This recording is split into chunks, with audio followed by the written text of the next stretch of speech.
where shadows linger just beyond the edges of the everyday. One podcast dares to open the cabinet of the unknown. The Shadow Frequency invites you into a realm of cryptids, conspiracies, hauntings, and mysteries that refuse to stay buried. Each episode, host Matt Wilson and producer Juniper Ravenwood sift through the eerie files of the unexplained, uncovering chilling encounters, listener stories, and whispers from the dark. Step closer, if you dare, and tune in to the Shadow Frequency.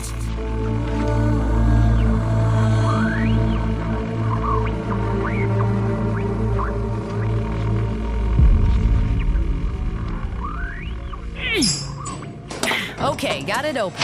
Whew. Let's see what's in here tonight. Wait.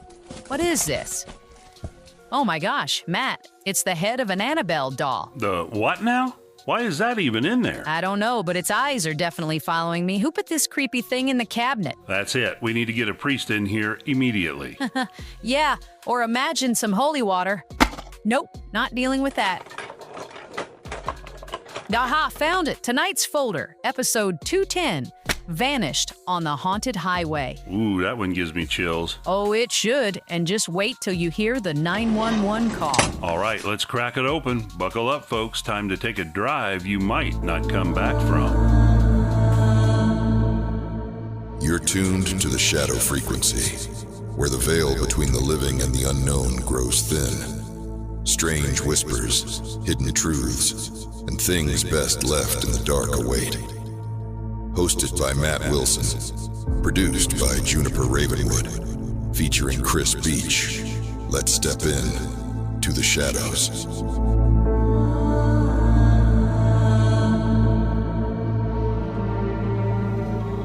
Late at night, on a lonely stretch of Highway 210 in North Carolina, a man named T made a 911 call that still sends chills down the spine. He saw something, someone, standing by the road, bleeding, dressed in tattered remnants of a Civil War uniform. But what he encountered next wasn't human. It wasn't even close. Welcome to the Shadow Frequency, episode 210, where we dive into the unexplainable, the unsettling, the things that linger just beyond the headlights. Tonight's case will make you think twice before driving alone after dark. Matt, you ready to unravel this one? Oh, Juniper, as usual, you've got my skin crawling already. Something tells me this file you've pulled is going to keep us up all night. You're not wrong, Matt. Let's see what shadows are waiting for us. Over to you.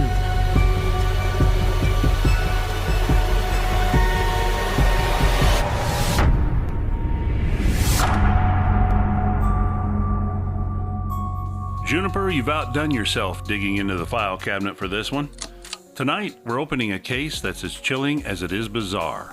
A story that starts with a 911 call and ends with, well, something no one can quite explain. So buckle up, listeners, and let's step into the fog of August 31st, 2021 at 11:03 p.m. on Highway 210 in North Carolina. Picture this. It's pitch black, the kind of dark where your headlights barely cut through the haze.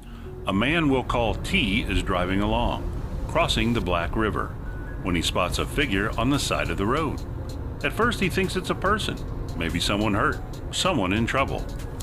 The figure's bleeding from the head, wearing what looks like a tattered Civil War uniform, standing stock still near a historical battlefield. T's heart races. He's alone, armed only with a wood-splitting axe in the passenger seat. No gun, no real way to defend himself if things go south. He slows down, trying to get a better look, but something feels wrong. The air feels heavy, like it's pressing down on him. He keeps driving, eyes flicking to the rearview mirror, but the figure's gone, vanished. And then, thud. Something heavy lands in the bed of his truck. T freezes, his mind screaming, "What was that?" He glances back, and that's when he loses it. "That's not human! That's not human!" he shouts, his voice cracking with terror. He doesn't even realize he said it out loud until later. Here's the 911 call.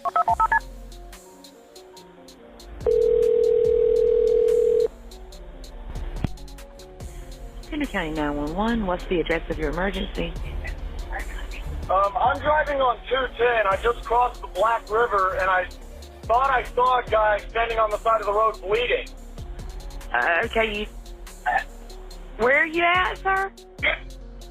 I'm on 210. I just crossed the Black River. I'm heading towards 53 East. I just passed Patriots Watch. Okay, so you're over near Morse Creek? Yes. Okay. And did you saw a man standing on the side of the road? What was that, sir? That's not human! That's not human! Sir, are you okay, sir? There's something in the bed of my truck! Okay, what's in the road? No, it's not in the road, it's in my truck. In the bed. There's something in the bed of your truck? Yes, ma'am, I just turned on my bed lights for my truck and there's something in my bed. Okay, sir, when you say something, what do you mean? I just knocked it off of the bed of my truck and went over my roof. Okay, what was it? Whatever landed in his truck isn't just some hitchhiker or animal. It's something else, something wrong. T slams on the brakes, dropping from 80 miles an hour to 35, tires screeching. The force sends whatever's in the bed flying over the cab, tumbling onto the road in a twisted rolling heap. T swerves, heart pounding, and catches a glimpse of it in its headlights. It's tall, way taller than his truck, which is just a couple inches over his own 5'10" frame. He estimates it at 7 feet, maybe more. And it's not just tall, it's wrong. Long, scrawny limbs, stretched like something pulled from a nightmare. As T watches, frozen, it stands up, unnaturally fast, and darts into the woods, disappearing into the darkness. T's left alone on the highway, his truck idling, the night swallowing any trace of what he just saw. He checks his truck later and finds deep scratch marks gouged into the bed, marks that responding officers confirm but can't explain. Whatever this thing was, it left a mark, both on the truck and on T's mind. Was it a ghost from that old battlefield? A creature that's been lurking in those woods for centuries? Or something even stranger, something that doesn't belong in our world at all? The battlefield nearby isn't just a footnote, it's a place soaked in blood and loss where soldiers fell in the Civil War. Their restless spirits said to wander under the moonlight. Did T cross paths with one of those spirits, still bleeding from wounds that never healed? Or did he stumble into the territory of something far older, far darker, that calls those woods home? Whatever it wasn't human. It wasn't even close. I don't know about you, Juniper, but I'm not sure I'd ever drive down Highway 210 again after that. Something about those woods feels hungry. Hungry's the right word, Matt. I'm already looking over my shoulder, just thinking about it. What's next? Oh, we're just getting started. Hand it over to you, Juniper.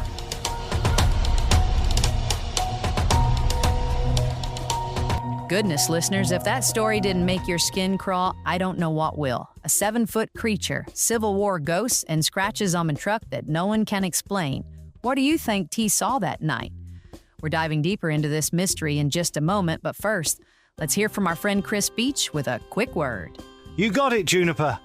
If you're loving the Shadow Frequency, please like and subscribe and follow us on YouTube, TikTok, Facebook, and all major podcast directories.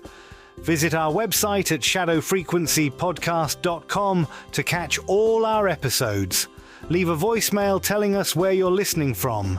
We might feature it in our next episode. Check out our Shadow blog for companion articles to our episodes, grab some cool swag from our store, or support us by buying us a coffee. Now let's get back over to Juniper for a dive into the mailbag, where we share your thoughts and stories. Back to you, Juniper. Thanks, Chris. All right, it's time to fire up the spectral cosmic message materializer. Flipping the switches now, turning into the static of the unknown. Oh, look, a ghostly missive flickering through the void. Message retrieved from the void. All right, let's pluck it from the static and crack it open to hear what our listener has to say. Hey, Matt and Juniper, I just wanted to say how much I love tuning in to the Shadow Frequency. I usually listen late at night while I'm walking my dog. There's something about hearing spooky stories under the streetlights that makes the whole world feel just a little more mysterious.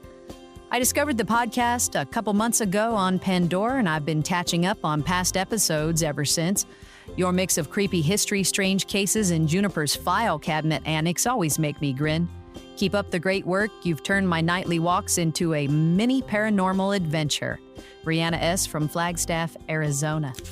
Brianna, you're making me jealous of those spooky dog walks. Thanks for the love. Keep those streetlights close, though. You never know what's lurking just out of sight. Want to share your own strange story? Drop us a line at shadowpodcast@protodmail.com. All right, Matt, back to you for the chilling conclusion.